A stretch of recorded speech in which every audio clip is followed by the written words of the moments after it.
Jätkame eestikeelse piibliraamatu lugemisega. 1897 Tartus trükitud.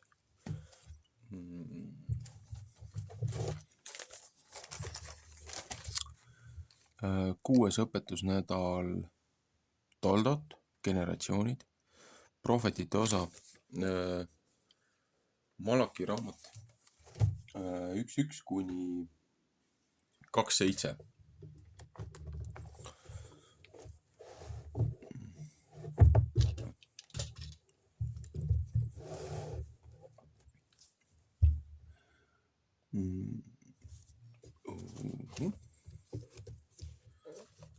See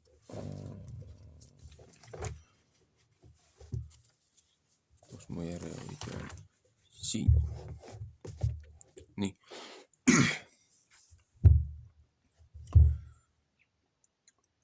Prohvet Malakia raamat, 1. peatükk. Inimeste tänamata meelt Jehova väga suure armastuse vastu noomitakse. Jehova raske ettekuulutamise sõna Iisraeli vastu Malakia läbi. Ma olen teid armastanud, ütles Jehova. Siiski ütlete teie, mis asjas oled sa mind armastanud? Eks Esau olnud Jaakobi vend, ütleb Jehova. Siiski olen ma Jaakobit armastanud, roomlaste raamat äkki, 9.12.13, aga Esavit olen ma vihanud ja tema mägesid maad lagedaks teinud. Mägised maad lagedaks teinud. Ja tema pärisosa andnud rebase huntidele, mis kõrbes on. Kui Edomi rahvas ütleb, meie oleme vaeseks rikutud, aga meie tahame paljaks tehtud kohad jälle üles ehitada, siis ütleb vägede Jehova nõnda. Nemad ehitavad küll ülesse, aga mina tahan maha kiskuda. Neid peab hüütama hõela rahva rajaks ja üheks rahvaks, kelle peale Jehova meel väga paha on igavesti. Ja teie silmad saavad seda näha ja teie võtate ja öelda, Jehova saagu suureks Iisraeli rajakohal. Poeg austab oma isa ja sulane oma isandat. Kui mina nüüd isa olen, kus on mu au? Kui mina nüüd isand olen, kus on mu kartus? Ütleb vägede Jehova teie vastu. Oh preestrid, kes teie mu nime miskikski ei pane ja ütlete, mis asjad ei pane meie suu nime ei miskikski? Jehova vastab, teie toote mu altari peale ära teotatud leiba ja ütlete, mis asjast teotame sind ära? Seeläbi, et teie ütlete, Jehova laud ei seda panda miskikski. Ja kui teie toote seda ohverdada, mis pime on, ja see ei ole paha teie meelest, ehk kui teie toote, mis lonkab, ehk tõbine on, ei see ole paha teie meelest, et vii seda oma maa valitsejate kätte, katsu, kas temal sinust hea meel on, ehk las ta sinust võtab lugu pidada, ütleb vägede Jehova 3. Mooses 22.20. Ja nüüd, et paluge alandlikult Jumala palet, siis võtab tema meie peale armu heita. Teie käest on see tulnud. Kas ta peaks teist lugu pidama, ütleb vägede Jehova. Kes on teie seast, kes templi uksed lukku paneks, et teie ei süütaks tuld ilma aegu mu altari peal põlema? Mul ei ole teist hea meel, ütleb vägede Jehova. ega ma võta roaohvrit hea meelega teie käest vastu, sest päeva tõusmises sinnamaale, kus ta looja läheb, on mu nimi suur rahva seas ja kõiges paigas viiakse mu nime suitsetamise rohtu ja puhas roaohver, sest mu nimi on suur paganate seas, ütleb vägede Jehova. ja teie teotate seda ära seeläbi, et teie ütlete Jehova laud, see on ära teotatud ja tema vara, see on tema roog, seda ei tule miskikski panna. ja teie ütlete, vaata, missugune ära väsitamine on see. ja teie teete, et seda ära põletatakse, ütleb vägede Jehova, ja teie toote ohvriks, mis riisutud ja mis lonkab ja mis tõbine on. Sedasugust toote teie roaohvriks. kas ma peaksin seda hea meelega teie käest vastu võtma, ütleb Jehova. ja ära neetud on see, kes kavalaste teeb ja kel on omas karjas üks isane lojus ja ta töötab isandale ja ohverdab, mis vigane on, sest mina olen suur kuningas, ütleb vägede Jehova, ja mu nimi on kardetav paganate seas.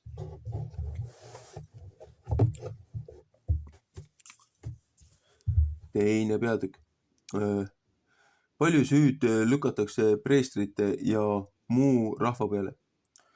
ja nüüd teile, oh preestrid, antakse see sinane käsk. kui teie ei võta kuulda ja kui teie ei pane südamesse, et teie mu nime au annate, ütleb vägede Jehova, siis tahan ma teie peale läkitada ära needmist ja teie õnnistused ära needa. küll ma tahan seda ära needa, seepärast et teie ei võta südamesse panna. vaata, ma tahan teile seemnevilja sõidelda ja tahan sita teie pühade sita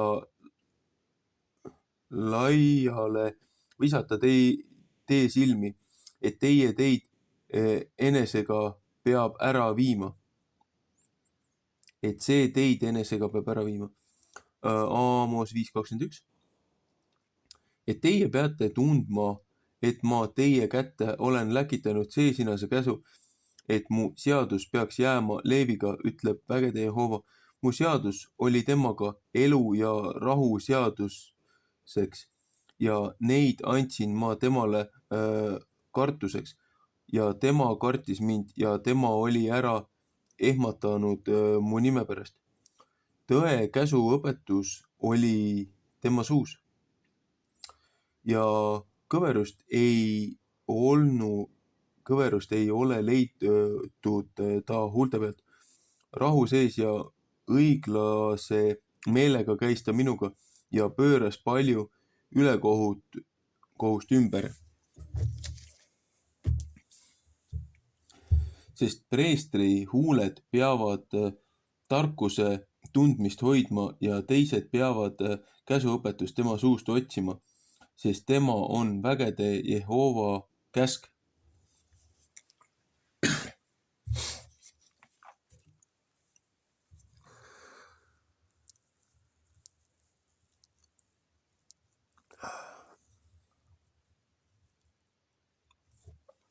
no, millega siis see korreleelub või paralleelub selle nädala õpetuses ju isa õnnistab poegasi ja aga kuna isa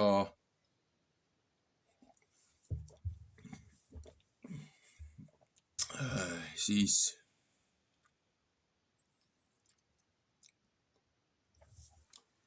oma uhkusest Esaud pidas nagu kõrgemaks, et esimesest noorusest ja tubli kütt ja kõva mees. Aga ta oli selline maine, lihane inimene, kes ei tulnud siis läbi looja õnnistuse ja tõotuse nagu Jakob.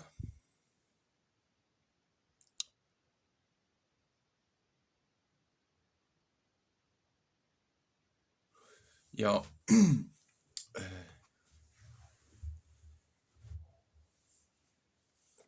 oligi see, et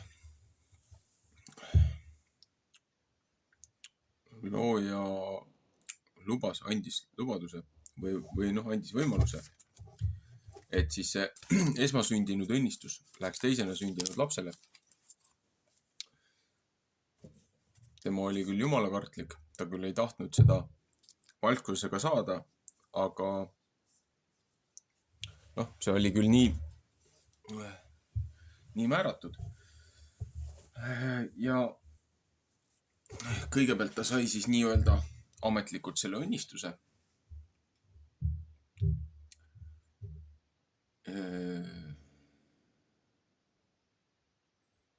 Või õigemini mitte kõigepealt sai ametlikult õnnistuse.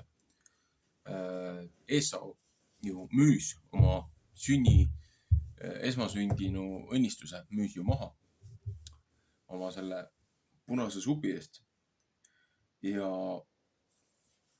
siis hiljem, kuna ta oli teine poiss, lasi selle paberile panna, siis hiljem ema saatis ta ju isa juurde, et isa on looja juurde minemas, et isa annab oma õnnistuse ja nii-öelda pärandi sulle ja mitte teisele poisile, kes ei pidanud sellest üldse lugu, et oli nõus hetkese heaolu nimel selle kasvõi maha müüma. Prohvetid räägivad siin ju sedasama, et te toote mulle küll neid, te toote küll loojale neid ohvreid ja teete neid kombetalitusi, mis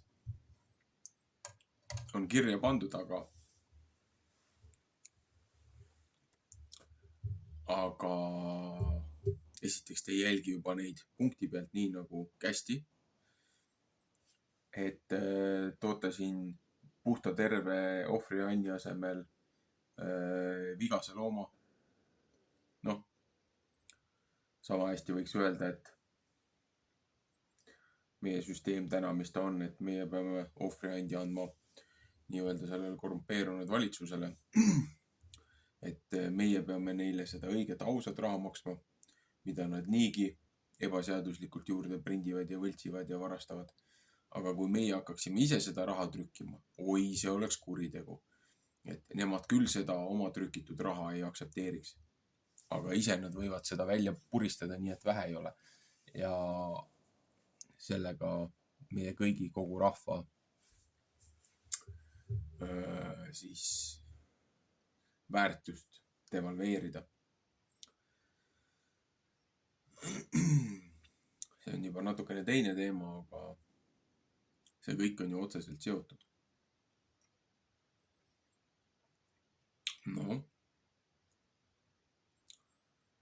Prohvetid ütlevad ka, et loojal on siiver teie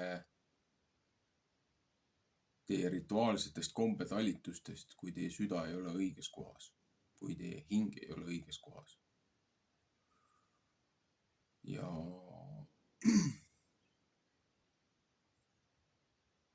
tal on äärmiselt kurb meel selle üle.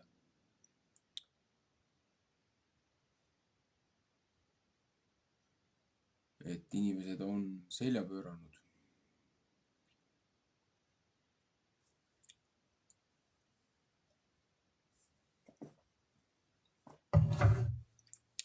Aga meil on vaba tahtevalik.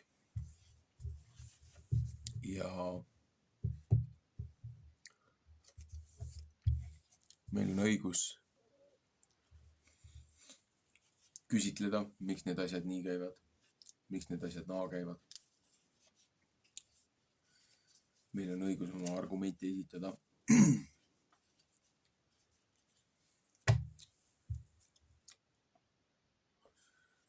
aga meil on ka õigus ise otsustada, kas me tahame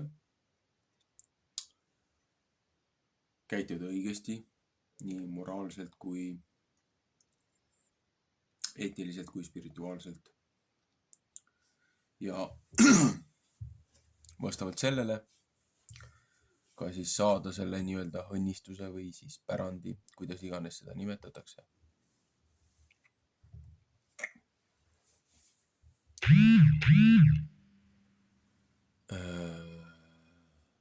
Huvitav näide selles mõttes, et kuhu poole meil siin Eestis asjad kipuvad minema, kui juba eraomandimaksud ja kõik siuksed asjad peale pannakse.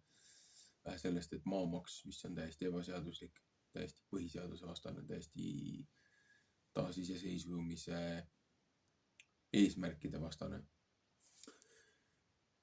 Need on juba mootorsõidukimaksud, varsti hakatakse sul riideid ka maksustama. Ime, et muid asju ei hakata. Aga selline huvitav võrdlus, et näiteks Jaapanis inimesed kolivad linnadesse, linnas on üürid ja asjad on nii kallid. Kinnisvara on kallis, kõik ehitamised asjad, kõik on väga kallid suurtes kontsentreeritud linnades. Väga palju kodutuid, väga palju, kes elavadki ainult hotellides ja käivad tööl. Seepärast neil ei ole teist valikut. Aga kus see on tulnud, et nad sellist elu elavad? Jaapanis on 2 erinevat Jaapanit. Üks on see suur melu linnas, kõik see üle traumatiseerimine ja üle närvitsemine. Ja teine Jaapan on need maakohad, need külad, need piirkonnad, maha jäetud, suured pulbitsevad elukeskkonnad, põllumajandussektorid, üksikud vanurid võib-olla seal tegutsevad. Ja kus see tuleb? Jaapan kehtestas oma rahvale pärandimaksu, mis on praktiliselt 50% siis sellest summast, mida nad hindavad selle vara väärtust olema. Et kui sinu vanemad surevad, siis sa pärid kõik need asjad, mis vanematelt saad, vanemate selle kodu, õnnistuse, kõik need muud asjad. Nende elutöö, nende ettevõtte. Aga see pärandimaks on valikuline. Kui sa pärandimaksu ei maksa, loobud pärandist, siis sa jääd ka kõigest ilma. Lihtsalt selleks, et sa saaksid elada järgmise päeva, saada oma see kausikene suppi. Ja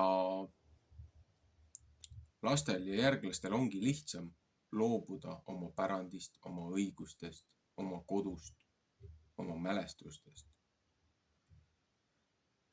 Seepärast, et nad ei ole võimelised maksma selle suure siis majanduse põhja laskmise inflatsiooniga. Nad ei ole võimelised maksma seda eraomandimaksu. Ja siis täiesti võõrad, kes ei ole isegi mitte kodanikud, võivad osta neid majapidamisi ülesse sentide eest. Neid praktiliselt kingitakse ära. Aga selleks, et saada kõik need elamisload ja asjad, siis tagantjärgi peidetud maksudega maksavad need inimesed ikka selle kinni. Aga lihtsalt,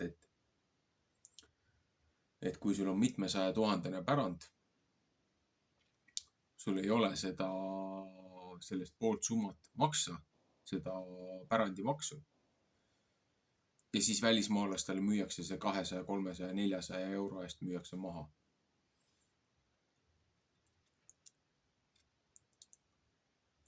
Aga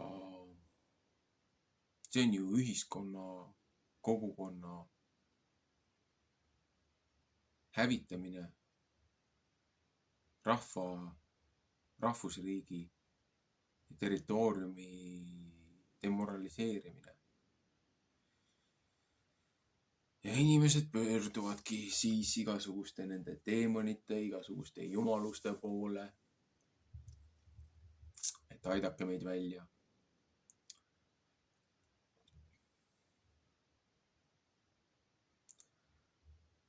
Aga see kõik on sellepärast, et rahvas on loojale selja pööranud ja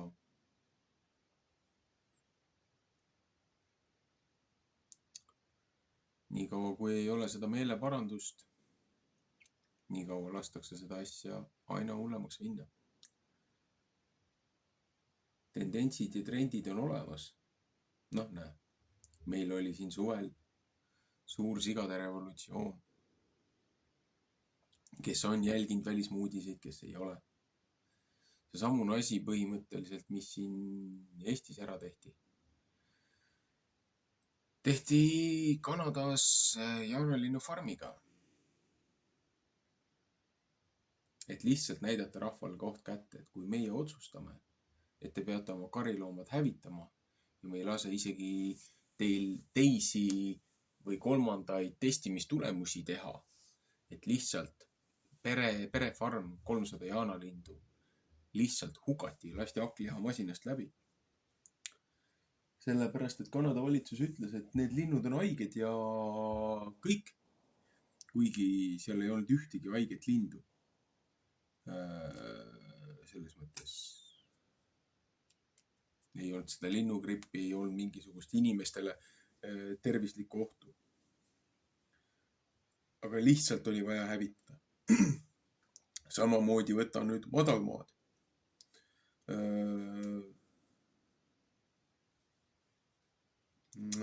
Siin Euroopas valitsus sundis farmereid kasutama veiste peal ühte vaktsiini, et veised vähem peeretaksid, metaangaase välja paiskaksid. Aga veiste kogu seedimisse, mitu magu, kogu see seedimissüsteem tekitabki seda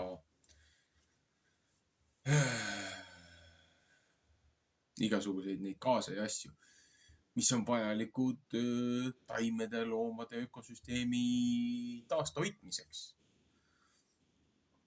Ja farmeritel ei lubatud oma loomi pidada, kui nad oma loomi ei vaktsineerinud peeretamise vastase vähendamise selle vaktsiiniga. Ja kui vähemalt 80% karjast. Ja inimesed ütlesid, et kui nad ei taha oma elatusallikast ilma jääda, pidid seda tegema. Loomad on haigeks jäänud, loomad kukuvad kokku, loomad on pimedaks jäänud, loomad on vigaseks jäänud. Ja kariloomad surevad ja talupidajaid suretatakse niimoodi välja nende enda maal, nende enda valitsuse poolt.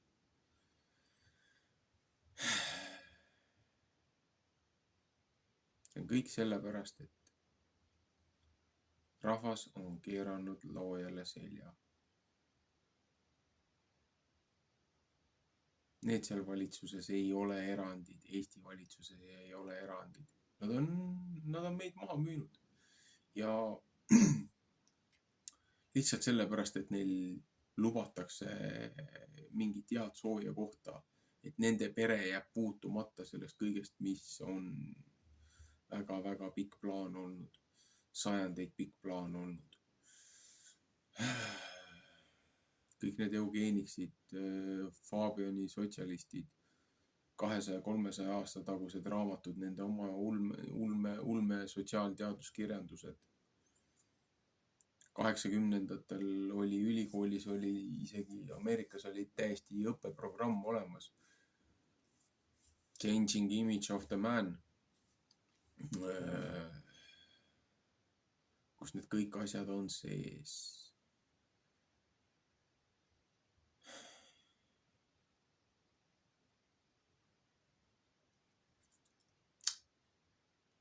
Aga jah,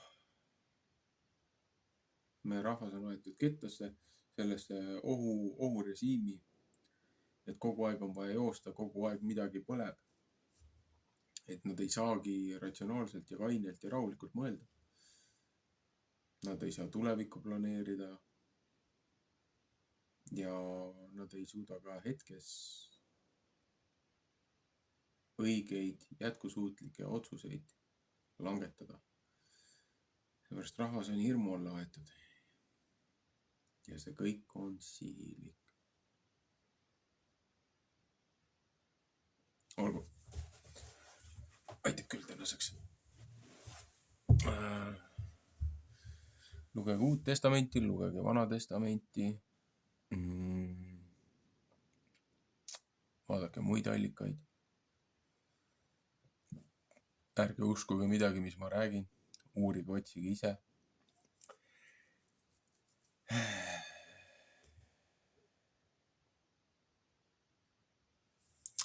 Ühesõnaga, meeldivat hingamispäeva.